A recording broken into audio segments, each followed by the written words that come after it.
Good morning, dear students. Welcome back to Risk Management and Insurance class. So, in the previous session, we were discussing about the introduction to risk, that is, what is risk, then what are the difference between risk, peril, and hazard, then definition of risk, then causa proxima, risk exposure, then risk versus hazard, then types of risk. In the types of risk, we were discussing about pure risk and speculative risk. I think up to this point we were discussing. So today we are going to discuss in detail the difference between pure risk and speculative risk. So here there is a table which shows the difference between pure risk and speculative risk. There are some point of differences. In the left side, you can see the base of distinction, that is meaning, possibility of profits or loss, then risk coverage. Based on these 3 points, we can differentiate pure risk and speculative risk. So first we can start with the meaning. So in the pure risk is a risk which involves only the possibility of loss or no loss. So in the pure risk, we can see there are two possibilities. One is either loss or no loss. These are the two conditions in pure risk. But in case of speculative risk, it involves both possibility of gain as well as a possibility of loss. So both gain and loss we can expect in speculative risk, but in case of pure risk, we can only expect loss or no loss. There is no any point of gain in pure risk. That is the first difference. And second difference is possibility of profits or loss. So in the pure risk, occurrence of this risk may result in loss only and no gains. So here, once again, there is no any point of gain in the pure risk, but in case of speculative risk, occurrence of this risk may result in possibility of both gain as well as loss. So occurrence of both gain and loss we can expect in speculative risk, but at the same time we cannot expect gain and loss in the pure risk. We can only expect loss or no loss. That is another difference of pure risk and speculative risk. And the third base of distinction is risk coverage. So insurance services provides coverage of such risk. So pure risk can be covered through insurance policies or insurance coverage, or we will be getting insurance coverage for pure risk. But in case of speculative risk, such risk cannot be covered under insurance provisions. So insurance provisions are not available for speculative risk, or which cannot be covered through insurance policy. So these are the different point of distinction of pure risk and speculative risk. First one is meaning, second one is possibility of profits or loss, then risk coverage. So next we can see a diagram which shows speculative risk and pure risk and its classification. So we'll start from the left side, that is speculative risk. So here they have mentioned like generally uninsurable. We have already seen in the previous slide, speculative risk are those risks which cannot be covered under insurance policy. So that is why it is known as uninsurable. And these are some of the examples of uninsurable risk, like investing, entrepreneurial, then gambling. These three things are uninsurable risk. And in the pure risk category, they have mentioned it is generally insurable. It can be covered through insurance policy. And insurable risk can again classified into two, business coverage and individual coverage. So these are two point of difference. And business coverage include fire, theft, burglary, robbery, and extended coverage. Then fidelity bond, automobile, business liability, marine, business interruption, workers' compensation, and employees' life and health. So these are the business coverage insurable risk.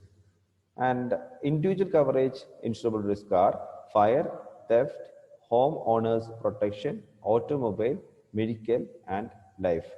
So these are the individual coverage insurable risk. This is the classification of speculative risk and pure risk. The next is types of pure risk or static risk. So already I have told you a pure risk is also known as static risk. So types of pure risk or static risk both are same. First one is personal risk, second one is property risk, and the third one is liability risk. And some other types of risk are also there, like financial and non-financial risk, individual and group risk, quantifiable and non-quantifiable risk. We will be covering this topic in detail in the coming slides.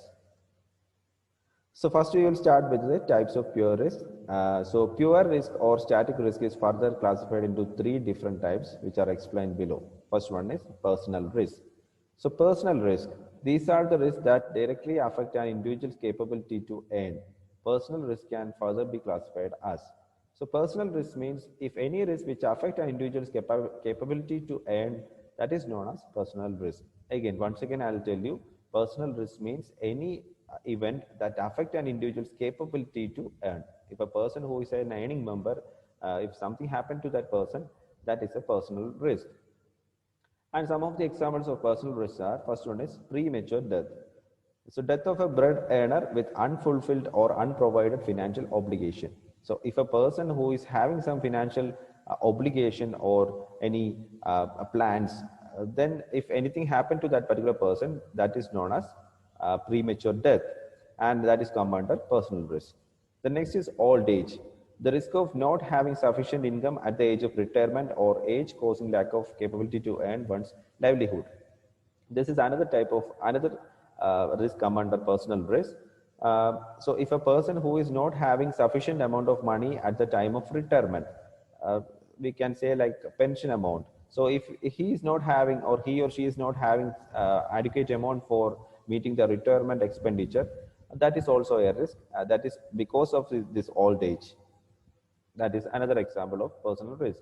And the third one is sickness or disability. So the risk of poor health or disability impairing the means to earn is also a category of personal risk. For example, the possibility of damage to the limbs of a driver caused by an accident.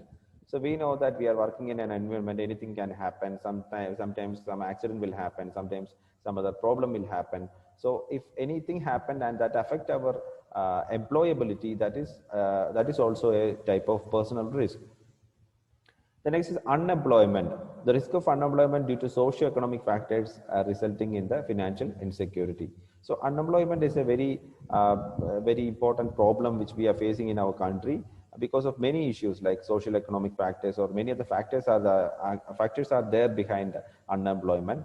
Whatever the cause may be, that is also considered as a personal risk. If we are unemployed, we cannot run our family. That is also a risk. So these are the types of personal risks: premature death, old age, sickness or disability, and unemployment. So next is property risk. These are the risks incurred by a person in possession of a property due to the possibility of damage or loss. Immovable like land and building may be damaged due to flood, earthquake or fire, while movable like appliances and personal assets may be destroyed by fire or burglary. These losses may be direct or consequential. So property loss means if a person who is having some possession of a property and some event happen and some damage happen to that property, that is known as property risk. Like immovable properties like land and building and home appliances, if any damage happen to that particular property owned by a person, that is known as property risk. We can cover such risk through insurance policies, but still it is a risk. Then a direct loss implies a visible financial loss to a property due to a mishap, whereas indirect loss arises from the occurrence of an incident causing direct or physical damage or loss. Loss of crop due to flood is a direct loss, while the destruction of growing power is a consequential one. And there are two types of losses, like visible financial loss and consequential financial loss. So visible loss, which we can identify directly from the incident, but consequential loss sometimes we cannot identify, but that might be because of the first problem or first reason, that is consequential financial loss. So these all are come under a property risk. Next is liability risk. These are the risks arising out of intentional or unintentional injury to a person or damage to their property through negligence or carelessness. Liability risk generally arises from the law. So liability insurance is another important type of insurance that may be arising out of intentional or unintentional action. If a person who is doing who has done something intentional or unintentional and that affects another person or that create damages or loss to another person, that is known as liability risk. So here, intentional or unintentional is the second question. The first question is whether he has created some damage or not. So here, the liability risk generally arises out of the law. Say, for example, liability of the employer under Workmen's Compensation Act or other labor laws applicable in India. In addition to the above categories, risk may also arise due to the failure of others. So in the example, we can see that there is an act called Workmen's Compensation Act. There are many things are mentioned in the Workmen's Compensation Act. If an employer is not following the Workmen's Compensation Act, and that affect the employees working in that organization, and that is a liability risk. And other labor laws also applicable in case of an employer who is not following the labor laws prescribed by Indian jurisdiction, that is also affect that employees working in the organization. So that is a liability risk. Next is financial risk. So financial risk involves the simultaneous existence of three important elements in the risky situation, which are as follows. So here there are three conditions that will be considered before evaluating whether it's a financial risk or not. So first one is when someone is adversely affected by the happening of an event. So first of all, some event must have to happen. And second thing is assets or income are likely to be exposed to financial loss from the occurrence of the event. And second thing is that event must cause some financial loss to the person. And third one is the peril can cause the loss. And that particular reason must be the strong point for the loss. These three things must be there in the financial risk. First of all, it can be measurable, and it can be, it affects our financial ability. So that is these two things must be there in the financial risk. First, once again, these 3 points must be there in financial risk. When someone is adversely affected by the happening of an event, and second thing is it is exposed to financial loss, and third is that peril can cause the loss. These are the 3 points in the financial risk. And next is non-financial risk. When the possibility of financial loss does not exist, the situation can be referred to as non-financial in nature. Financial risks are more particular in nature. So non-financial risk means here the person is not suffering any financial loss. He is not facing any financial damages. That kind of loss is known as non-financial loss or non-financial risk. That doesn't affect his financial aspect. That is why it is known as non-financial risk. The next is individual or particular risk. Individual or particular risk. So individual or particular risk are confined to individual or small groups. Theft, robbery, fire, etc. are risks that are particular in nature. Some of these are insurable because of their very nature, method, and handling. Fundamental and particular risks differ. For instance, a social insurance program may be undertaken by the government to handle fundamental risks, while an individual may buy a fire protection policy to overcome the adverse consequence of fire. So individual insurance policy means if a person who is taking an insurance policy for a risk that may be like theft, robbery, fire, etc., that kind of risk is known as individual risk.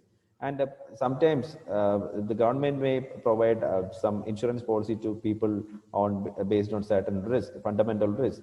That is also come under particular risk or individual risk. The next is group risk or fundamental risk. A risk is said to be group risk or fundamental risk if it affects the economy or its participants on micro basis. These are the impersonal in origin and consequences. They affect most of the social segment or the entire population. These risk factors may be socio-economic or political or natural calamities. Example, earthquake, flood, wars, unemployment, or situation like 11th September attack in US, etc. So group risk means it affects all the people in the economy, not an individual person, like natural calamity, earthquake, flood, etc. If any risk because of this particular incident or natural calamity that affect all the people residing in the country or residing in the continent, that is known as group risk or fundamental risk.